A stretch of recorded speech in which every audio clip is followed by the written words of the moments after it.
बिस्मिल्लाहिर्रहमानिर्रहीम। Dear students, अस्सलाम वालेकुम। आप सबको आज वेलकम है स्टार्स के ऑनलाइन पोर्टल पे। आज हम डिस्कस करने जा रहे हैं क्रैश का T11 टेस्ट, जिसमें फ़िज़िक्स का सिलेबस जो है वो है चैप्टर जो आपका मॉडर्न फ़िज़िक्स का, जिसमें फोटोइलेक्ट्रिक इफेक्ट और डी ब्रोगली वेवलेंथ और चैप्टर 21 में से कुछ आर्टिकल सिलेबस में शामिल हैं। तो चलते हैं अपनी डिस्कशन की तरफ बच्चों। क्वेश्चन नंबर 141 है the variation of photo electric current in a photo cell with light intensity is represented by the graph. बच्चों जो लाइट इंटेंसिटी होती है, इंटेंसिटी जो है जी वो आपके पास इनवर्स होती है 1/d² के। जितना आपका d बढ़ता जाएगा उतनी इंटेंसिटी कम होती जाएगी, ठीक है। और जो करंट होता है बच्चों, फोटो करंट, वो डायरेक्ट होता है किसके, लाइट इंटेंसिटी के। जितनी ज़्यादा इंटेंसिटी पड़ेगी उतना करंट बढ़ेगा। आपके पास ये ग्राफ आपको दिया हुआ है, आपकी बुक ने भी दिया हुआ है कि ये इंटेंसिटी के बढ़ने से, जो इंटेंसिटी है उसके बढ़ने से आपके पास फोटो करंट क्या करता है, इंक्रीज़ करता है, ठीक है। तो आपके पास डायरेक्टली प्रोपोर्शनल का ग्राफ आएगा। ज़ीरो इंटेंसिटी है तो ज़ीरो का ग्राफ आएगा, मैक्सिमम इंटेंसिटी है तो मैक्सिमम का आएगा। तो ये आपके पास इसका आंसर आना चाहिए, बीटा ऑप्शन है। ओके, नेक्स्ट देखते हैं बच्चों। Photo electric effect barely take place in a certain metal with green photons. आपके पास जो फ्रिक्वेंसी है वो कौन सी है जी, वो ग्रीन लाइट की है। यानी कौन सी, ग्रीन लाइट से वो हो रहा है, बड़ी मुश्किल से ग्रीन लाइट से। अब अगर हम अपना स्पेक्ट्रम देखें तो violet, indigo, blue, green, yellow, orange और रेड है, ठीक है। अगर इससे फोटो इलेक्ट्रिक इफेक्ट हो रहा है तो इससे नीचे वाली से नहीं होगा। बेयरली इससे हो रहा है तो इससे ऊपर वाली से हो सकता है, बिकॉज थ्रेशोल्ड फ्रिक्वेंसी आपकी कौन सी आएगी, F0 जो है वो F ग्रीन हो जाएगी, ठीक है।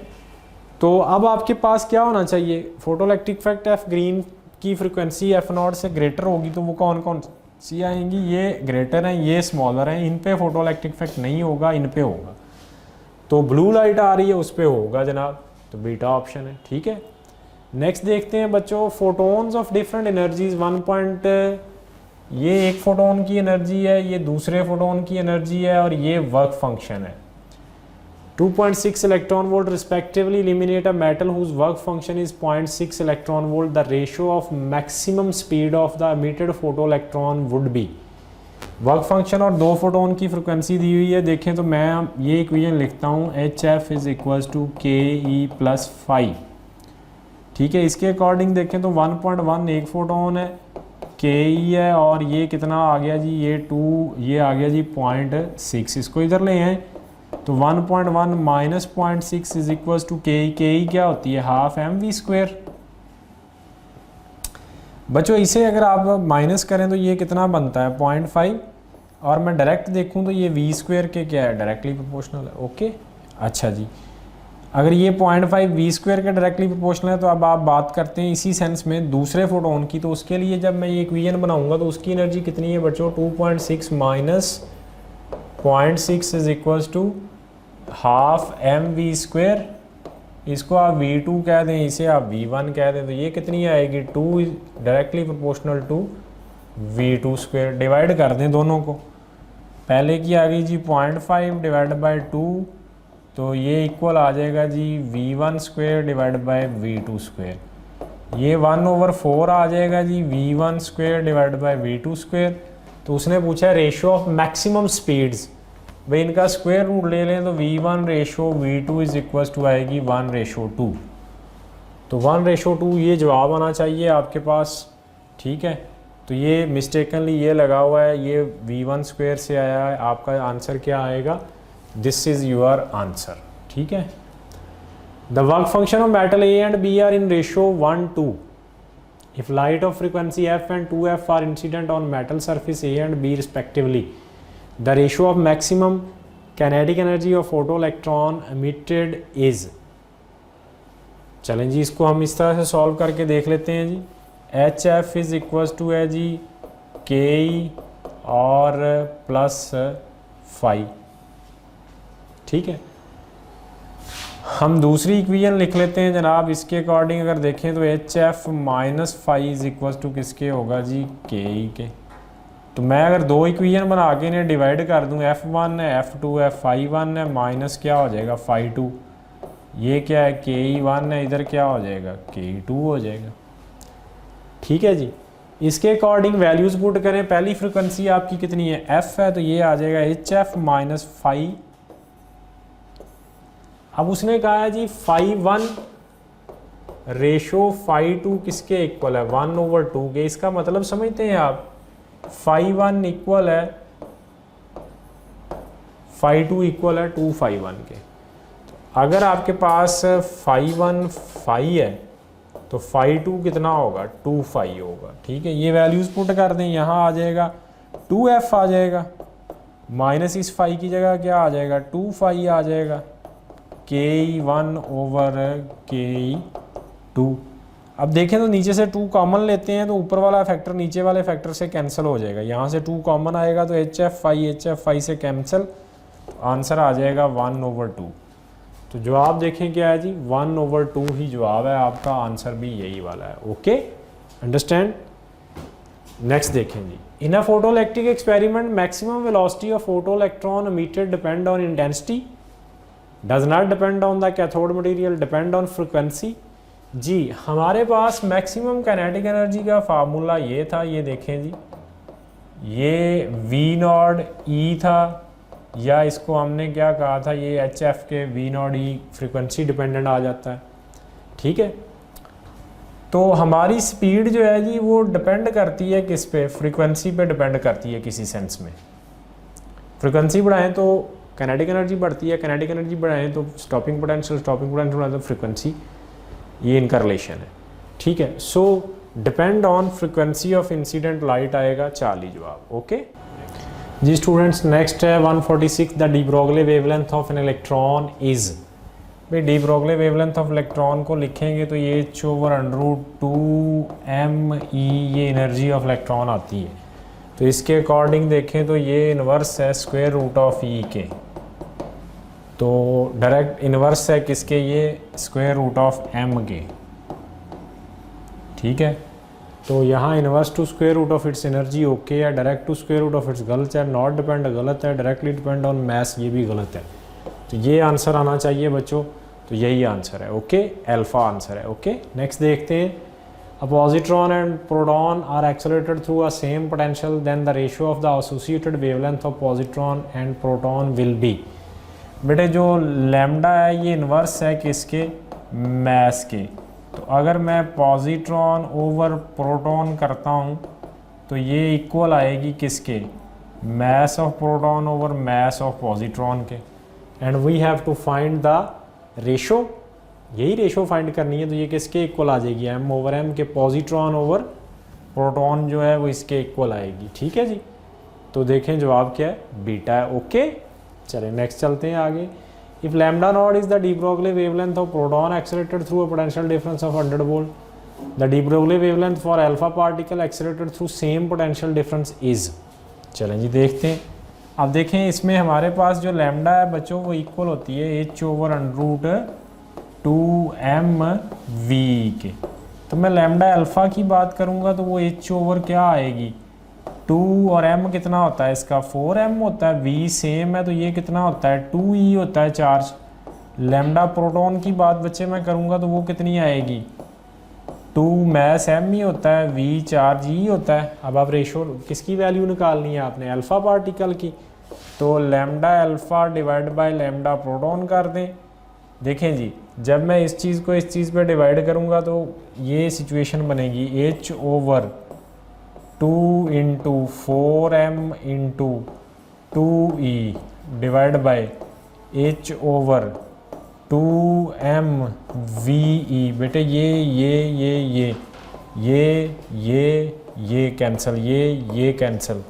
ठीक है जी, अब नीचे तो कुछ भी नहीं ना बचा, तो ऊपर क्या बच गया है आपके पास, 1/√2 क्या आ गया 8। तो इसको लिख सकते हैं 1/2√2। तो लैम्डा अल्फ़ा निकालें तो वो कितनी आ जाएगी, लैम्डा p/2√2 2 और लेमडा पी कितनी है बच्चों, लेमडा नॉट ओवर 2√2 है। सो इसके अकॉर्डिंग ये वाला एक आंसर आना चाहिए, तो यही आंसर है। ओके, इंपॉर्टेंट क्वेश्चन है बड़ा, ये ध्यान से देखें, ठीक है। नेक्स्ट देखें बच्चों, in the following particle have same de Broglie wavelength, which one has the largest kinetic energy. Wavelength सबकी सेम है।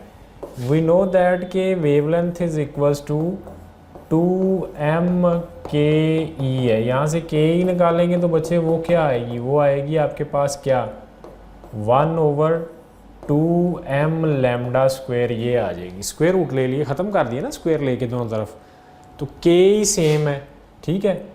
विच वन है लार्जेस्ट काइनेटिक एनर्जी, लैम्डा सबका सेम है, तो जिसका मैस कम होगा, मैस के ही क्या आती है, इनवर्स आती है बेटे, अगर लैम्डा क्या है कांस्टेंट, तो मैस किसका कम है, इलेक्ट्रॉन का। जवाब क्या आना चाहिए, इलेक्ट्रॉन। ओके, चलिए नेक्स्ट देखते हैं। In the Balmer series for hydrogen atom the spectrum extend from Balmer, Lyman, Balmer, Paschen. सबसे पहली सीरीज होती है लाइमन, फिर होती है बच्चे बाल्मर, फिर आगे पास्चन फंड ब्रैकेट। ये क्या होती है, ये आपकी अल्ट्रा वायलेट सीरीज़ है, और ये क्या है, विजिबल है, और ये क्या है, इंफ्रारेड है, ठीक है। तो ये सीरीज़ कहाँ से कहाँ तक फैली होती है, विजिबल टू अल्ट्रा वायलेट तक फैली हुई होती है, ठीक है जी। Charlie option Balmer series. जी बच्चों, इस क्वेश्चन में क्या पूछ रहा है, which one of the following transition in hydrogen atom corresponding to absorption, photon की अब्जॉर्प्शन हाईएस्ट की किस में होगी। पहली बात तो ये है कि जब अब्जॉर्प्शन होती है तो इलेक्ट्रॉन क्या करता है, किसी भी लोअर ऑर्बिट से मूव करता है, किस में, अपर में। यहाँ क्या हो रहा है, लोअर से अपर में जा रहा है, n1 से किस में, 2 में, n2 से 1 में। ये आपके पास अब्जॉर्प्शन नहीं है, ये क्या हो रहा है, इसमें क्या हो रहा है, 2 से 1 में जा रहा है, तो ये क्या हो रहा है, ये एमिशन हो रहा है बच्चे, ठीक है। 4 to 2 जा रहा है, ये भी एमिशन हो रहा है। 2 to 4 जा रहा है, तो ये अब्जॉर्प्शन हो रहा है। 1 to 2 जा रहा है, तो ये भी अब्जॉर्प्शन हो रही है। तो अब 2 to 4 जा रहा है, तो आपके पास हाईएस्ट फ्रिक्वेंसी कहाँ पे अब्जॉर्ब होगी, ये बात हमारी तय होनी है, ठीक है। देखें, जब 1 से 2 में जाएगा, यहाँ से यहाँ जाएगा, तो आपको पता है कि कितनी इसकी एनर्जी होती है 13.6, और इसकी एनर्जी कितनी होती है 3.2। तो कितनी एनर्जी यहाँ पे अब्जॉर्ब करेगा, तकरीबन 10 के करीब अप्रॉक्सीमेटली अब्जॉर्ब होगी, ठीक है। अच्छा, जब 2 से 4 में जाएगा, ये 2 है, इससे 4 में जाना है उसने, तो यहाँ 3.2 है, यहाँ तकरीबन कोई 0.8 समथिंग होती है, तो इनका डिफरेंस जो है वो इससे कम निकलता है। सो 1 से 2 में देखें, ये 1 से 2 में जाएगा, तो अब्जॉर्प्शन क्या होगी, मैक्सिमम की होगी। तो आंसर आपका क्या आएगा जी, अल्फा आएगा इसका आंसर। ओके, चले नेक्स्ट देखते हैं जी, आगे चलते हैं हम। ये इसने 40 दे दिया है, 40 में आपके पास 2 से 4 में जाएगा, तो एनर्जी गैप क्या होगा, कम होगा एज कंपेयर टू 1 to 2, ठीक है। दोनों सूरतों में 1 से 2 जाए या 2 से 4 जाए, तो अब्जॉर्प्शन होनी है। ज़्यादा एनर्जी का फोटोन उसने यहाँ से यहाँ तक जाते हुए क्या करना है, अब्जॉर्ब करना है। ओके, नेक्स्ट देखते हैं। The minimum energy required to excite hydrogen atom from its ground state. Ground state से मिनिमम एनर्जी, ग्राउंड स्टेट में एनर्जी कितनी होती है जी 13.6। यहाँ से आप इसको कितनी मिनिमम एनर्जी दें तो ये ऊपर जाएगा जी, ये प्रोवाइड करें, ये करें, ये ग्राउंड स्टेट से उठाना है भाई। ग्राउंड स्टेट से उठा के यहाँ ले जाएं 2 में, ग्राउंड स्टेट से यहाँ 3 में ले जाएं, ग्राउंड स्टेट से यहाँ 4 में ले जाएं। सबसे कम एनर्जी आपको कब मिलेगी, 13.6 से जब यहाँ लेके जाएंगे। ओके, तो यहाँ 13.6 है और इसमें होती है 3 पॉइंट आपके पास 2 तकरीबन। तो इन दोनों का गैप अगर निकालते हैं तो ये 10.4 के करीब अप्रॉक्सीमेटली आंसर आता है। 3.4 है, सॉरी ये 10.2 के करीब आंसर आता है। तो आपके पास क्या आएगा, जो मिनिमम आपको एनर्जी यहाँ से एक्साइट करने के लिए चाहिए वो क्या आएगी, वो 10.2 आएगी, क्योंकि इससे अगर आप ज़्यादा एनर्जी दोगे तो ऊपर जाओगे। ठीक है, सो आंसर क्या आएगा, 40 आएगा। 40 आंसर है, ठीक है जी। Okay, figure show the result of experiment involving photoelectric effect. The graph A B C D relates light beam having different wavelengths. बड़ी क्लियर बात है जी, इसका करंट ज़्यादा है सबसे ज़्यादा स्टॉपिंग पोटेंशियल किसका आ रहा है जी? स्टॉपिंग पोटेंशियल आ रहा है बी का, ये वी नॉट सबसे ज़्यादा बी का है, ये ग्रेटर है, ठीक है। अगर ये ग्रेटर है तो इसकी फ्रिक्वेंसी भी क्या होगी? ग्रेटर होगी, ठीक है। तो बीम बी एज लोएस्ट और इसकी वेवलेंथ क्या होगी? लैम्डा इसकी क्या होगी जी? लोएस्ट होगी, किसकी? बी की, क्योंकि फ्रीक्वेंसी इसकी हाईएस्ट। कैसे पता चला फ्रीक्वेंसी हाईएस्ट है? क्योंकि स्टॉपिंग पोटेंशियल इसका क्या है? सबसे ज़्यादा, लाइन सबसे आगे आ रही है। सो आंसर आपके पास क्या आएगा जी? अल्फा आएगा। फ्रीक्वेंसी सबसे ज़्यादा, वेवलेंथ सबसे कम। The short wavelength of the spectrum of X-ray ends abruptly at cut off wavelength, the cut off wavelength depends on. अच्छा जी, ये जो H C over lambda minimum कह लें आप इज इक्वल टू होती है किसके? वी ई के। तो यहाँ लैम्डा मिनिमम कैलकुलेट करें तो H C over V E के होती है। तो ये लैम्डा मिनिमम या इन्वर्स होती है किसके? वी के। तो बेटे अप्लाइड वोल्टेज पे डिपेंड करती है ना ये, तो अप्लाइड वोल्टेज के ऊपर डिपेंड करेगी, ये इन्वर्स होती है इसके अप्लाइड वोल्टेज की। ओके, नेक्स्ट देखते हैं। The maximum frequency of x-ray produce in operating tube at 20 kilo volt. भाई एच एफ मैक्सिमम जो है वो होता है वी ई के, और एफ मैक्सिमम इक्वल आ जाएगा वी ई ओवर एच के। तो इसकी वैल्यूज़ पुट कर दें, ये 20 है, 10 रेज टू पावर कितना है? 3 आ जाएगा, 1.6 10 रेज टू पावर कितना आ जाएगा? -19, 6.63 10 रेज टू पावर -34। ये कितना बन जाएगा जी? -16। और ये ऊपर जाएगा तो कितना बच जाएगा आपके पास? 10 रेज टू पावर 18। बाकी इनको सॉल्व कर लेते हैं, इसको इससे मल्टीप्लाई करें तो 0, 32.0 6.63 आ गया, ये आ गया, ठीक है। अब 18 जो है तो देखें वो सिर्फ एक ही क्वेश्चन में आ रहा है, ये वाले में पावर 18 साइकिल पर सेकंड, मतलब हर्ट्स है, हर्ट्स साथ आएगा, ठीक है। तो मेरे ये जवाब आएगा, कैलकुलेट करने की जरूरत, वैसे भी इसको इस पर डिवाइड करें तो तकरीबन 4 पॉइंट समथिंग ही आंसर आएगा, जवाब आ गया 40। ओके।